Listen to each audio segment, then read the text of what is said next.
नमस्कार, आप देख रहे हैं आर लाइव बिहार। सिवान के बरहड़िया प्रखंड के हथिगाई पंचायत से एक जमीनी विवाद का मामला सामने आ रहा है। पंचायत के वर्तमान मुखिया और उनके पाटीदार के बीच जमीनी विवाद का मामला काफी तुल्य पकड़ रहा है। एक पक्ष ने थाना में आवेदन देकर न्याय का गुहार लगाया है और प्रेस कॉन्फ्रेंस करते हुए पंचायत के वर्तमान मुखिया पर कई सारे गंभीर आरोप भी लगाया है। इस जमीनी विवाद को लेकर पंचायत के वर्तमान मुखिया का भी पक्ष बहुत जल्द आपके समक्ष रखा जाएगा। जो भी आरोप मुखिया पर लग रहे हैं, इसको लेकर मुखिया का पक्ष भी आप तक पहुंचाया जाएगा।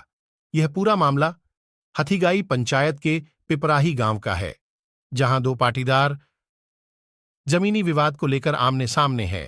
आइए पूरा वीडियो आपको दिखाते हैं।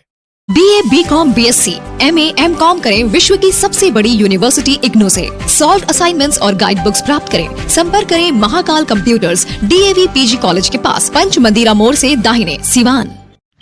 जमीन है हमारा परदादा के नाम से खतियान है। वो यहाँ का निवासी नहीं है, वो है बड़का गांव इटवा का।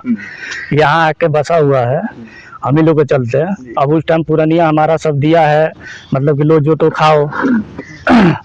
तो वही के लेके हम लोग अब कह रहे हैं कि हमारा ज़मीन छोड़िए। तो वो कह रहा है नहीं, हमारा ज़मीन है, मुखिया है, हम प्रशासन से सबको मिल अपने मुट्ठी में कर रखे हैं, तुम्हारे को जो मर्जी वो करो। और डेली के डेली बदमाश बुलाता है। उसका डिपो है, गिट्टी वालों का दुकान है, वहाँ डेली 20 आदमी 25 आदमी आते हैं, खाते हैं, मतलब सामान के साथ आते हैं। और डरवा धमका रहा है, कह रहा है ज़्यादा बोलिएगा तो पूरा खानदान को ख़त्म कर देंगे। जमीन किसके नाम से है? ये हमारा मनबोध महतो के नाम से, हमारे परदादा है। अच्छा, मनबोध महतो आपके परदादा है जी। और उनके नाम से खतियान में वो दर्ज है? दर्ज है जी। तो क्या आपके जो दादाजी हैं उन्होंने कोई जमीन किसी को बैनामा नहीं लिखा है? नहीं लिखा है। आप पूरी तरह से कंफर्म है? कंफर्म, हम निकाल चुके हैं पेपर। अभी इटवा की बात आप बता रहे हैं, हाँ, वे लोग कौन है? वो इटवा से यहाँ आके बसे हुए हैं। हमारे दादाजी ने, दादा नहीं, हमारा मतलब ईया ने बुलाई है, हमारा फुआ के लड़के हैं वो जी। और उस टाइम इनके पास कोई जमीन उमीन तो था नहीं यहाँ पे। तो हमारे ही जमीन में से वो पुरानिया सब दे दिया कि लो जो तो खाओ। और कुछ प्लॉट जो था 2-3 प्लॉट में उनको लिख भी रखा है। तो हम लोग यही कह रहे हैं कि भाई जो जमीन में आपको लिखा है वो दस्तावेज दिखा के अपना जमीन तुम ले लो। अब जिससे लिखवाए हो, हमारे माँ से, बाप से या से किसी से भी लिखवाए हो, वो तुम पकड़ लो, हम नहीं माना करेंगे। बाकी जो अभी जमीन पकड़ रखे हैं वो जमीन हमारा छोड़ दो है सर। लेकिन सुनवाई हमारी नहीं हो रही है। हमने जाके SP के पास भी अपने पिताजी से आवेदन डलवाया है, वहाँ से भी कोई इंस्ट्रक्शन नहीं मिला। मतलब DJP को भी फ़ोन किया गया है, वो भी कह रहे हैं ठीक है देखता हूँ। थाना पे जाते हैं तो थाना पे कोई सुनवाई नहीं होता है। थाना तो बिल्कुल मालूम पड़ता है जैसे कि हम लोग को कोई मतलब कदर ही नहीं करते हैं। तो सरकार के आदेश पर प्रत्येक शनिवार को CO और थाना प्रभारी जनता दरबार लगा रहे हैं। हाँ। आप गए हैं थाना पर? थाना पे गए, हम शुरू में पहले थाने पे ही जनता दरबार में गए थे। तो जनता दरबार का कोई कागज आपके पास है? हाँ है। तो क्या वहाँ पर आपको आश्वासन मिला? आश्वासन हमारे को, जब फर्स्ट दिन गए थे हम, तो फर्स्ट दिन में बड़ा बाबू और CO साहब दोनों मिल के पेपर मांगे। तो हमने खतियान पेश किया और रसीद अपना पेश किया। उसके बाद उनसे जब मांगे तो उन्होंने रसीद दिखाया। तो CO साहब और बड़ा बाबू दोनों उनको झाड़ दिए। पहले बोले कि नहीं, इस पे रसीद पे कोई इसका महत्व नहीं है, आप पेपर कब दिखा रहे हैं ये बताइए। तो वो बोला कि सर हमारे को 1 हफ्ते का टाइम दिया जाए। अगले शनिवार को डेट पड़ा। तो वर्तमान में मुखिया है, हमारे को तो जरूरत पड़ेगा तब हम CO साहब के पास जाएंगे और थाने के पास जाएंगे। और उसका डेली शाम सवेरे वहीं पर रहना है। वो पता ना किधर से किधर क्या सेट किया। और अगले जब शनिवार को गए तो बड़ा बाबू और CO साहब कोई मतलब कुछ हम लोग को बोलने ही नहीं दिया गया। बोल रहे हैं कि अगर ज़्यादा चिल्लाओगे तो अभी दोनों को अंदर कर देंगे।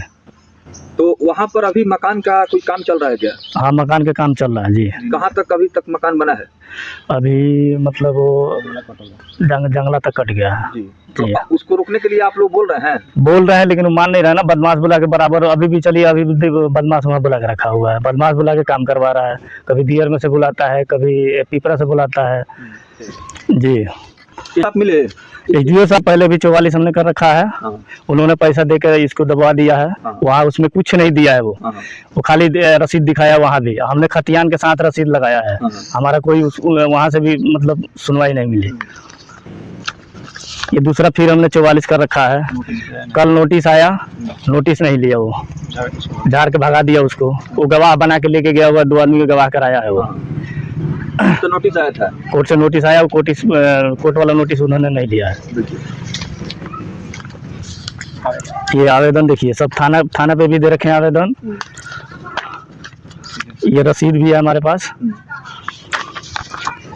ये पेपर है एसपी साहब के पास, हमारे पिताजी गए थे, उनसे मिल के उनको भी आवेदन दिया गया है। कब दिया गया आवेदन? ये हो गया करीब हाँ 10-12-15 दिन हो गया मोटा मोटी, जब तक वो केस चल रहा था। इस आवेदन के आधार पर कोई सुनवाई नहीं हुआ। जिला प्रशासन से हमारा मांग सर यही है कि हमारा खून का खून पानी का पानी किया जाए। इसको जो हमारा जमीन है उसको सही तरीके से पेपर द्वारा निकाल के छाट दिया जाए। वो जो जमीन लिखाया है हम छोड़ने के लिए तैयार हैं। वो पेपर दिखा दे, पेपर दिखा के प्लॉट बाई प्लॉट अपना जो उसने लिखवा लिया है, हम लोग उस पर कुछ नहीं। मंजी सिंह, हरिशंकर, राकेश सिंह है, और सोनू कुमार, संजीव कुमार, कमलेश कुमार, ये 7-8 आदमी हैं। जमीन पे माटी जब भरा रहा था तो हम लोग पहले माना किए, तो माना करने के बाद उसका बहनोई आया था साथ में, जादवपुर, और उसका नाम है अर्जुन। वो बदमाश लेके वहीं से आया था। वो बोला कि ज़्यादा कुछ बोलोगे तो यहीं सबको भूल डालेंगे। सब हथियार के साथ में था। उसका बहनोई का नाम है अर्जुन सिंह, जादवपुर पे उसका बाजार पे उसका घर है। और हम जब इनसे मतलब डर गए तो हम लोग थाना का सहारा लेना चाहा, तो थाना पे गए। थाना प्रभारी से बातचीत हुआ, तो बातचीत होने के बाद हम लोग जब थाना लेके आए द्वार पे, तो पहले तो छोटा बाबू उसको हटा दिए, ट्रैक्टर वाले को, सबको। बाद में ये घर पे खाना खा रहा था, ये आया, फिर क्या क्या बात किया, थाना की गाड़ी वहीं पे, और उसके सामने ही सब ट्रैक्टर आके फिर माटी भरना चालू कर दिया। ठीक, अपना नाम बताइए। उमेश सिंह। पिता का नाम? दीनानाथ सिंह। गाँव? पिपराही। थाना बड़हरिया।